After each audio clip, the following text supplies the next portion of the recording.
It is the year of the poll. And we had an interesting one yesterday. It was about Kyrie Irving, whether or not he had to call and apologize to LeBron James. And our people said no. He did not need to do that. So we appreciate you voting for 55 to 45% saying he did not have to call up LeBron and apologize. But it did spawn a different debate that you and I were having, a discussion before the show. And after our take on it yesterday, where both of us basically said we thought it was big of Kyrie to be the bigger man and call LeBron and say, you know what, I realized the error of my ways when I was young, or when I wore a younger man's clothes in Cleveland and wanted out because I wanted to be the guy, and now I see my teammates that are being like I was, right? Like cats in the cradle. But the odd thing is I heard a lot of big-time champions like Shaquille O'Neal, like Kenny Smith, who won at the highest levels with the Rockets, and Hakeem Olajuwon, and then even a guy like Charles Barkley who did not win but still played at the highest level.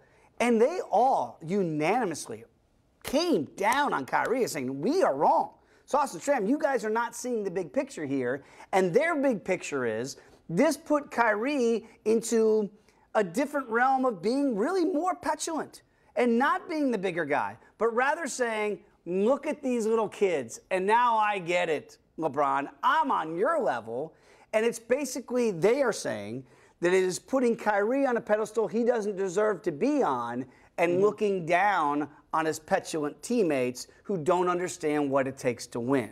Is that fair criticism that I would say that people that have been there and done that are giving to Kyrie? I think it's fair to think that. I understand how logically they can come to that conclusion based off of what they're observing. I personally don't.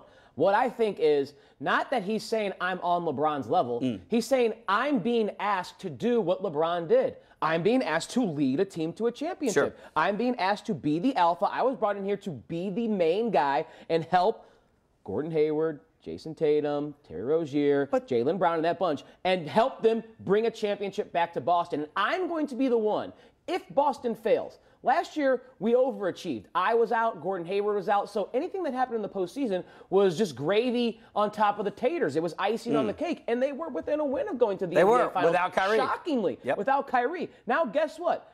It's even more pressure because of the success that they had without Kyrie on him as the guy brought in by Danny Ainge. I'm sure Brad Stevens loved it as well, and we know Celtics fans did too as well. Kyrie Irving, Gordon Hayward, we're going to win. We're going to win it all, baby. Right.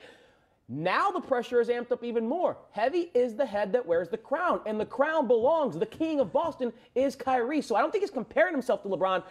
I think he's saying, I am tasked with the same responsibility as LeBron, leading a team to victory. And if we fail, it's not going to be we failed. I failed. I failed. Kenny Smith, Charles Barkley, Shaquille O'Neal, you're going to say, Kyrie Irving, you did not lead the Boston Celtics to a championship. It wasn't Jaylen Brown's fault. It wasn't Gordon Hayward's fault. It wasn't Al Horford's fault. Kyrie, as the man, as the alpha, as the king, you failed. And that's where I think it's unfair to say he was being petulant or he should not have tried to hold his teammates accountable. Which, by the way, he did apologize for the way that he handled it afterwards. He did. Publicly. If that's what it is, then I'm with you. I think that's okay. If you're talking about your legacy and that it is heavy that wears the crown, I understand that.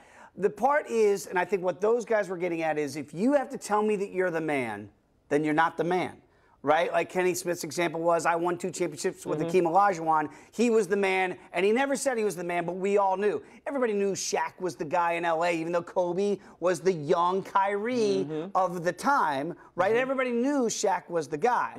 So I think what they're saying is, don't tell me you're the man, be the man.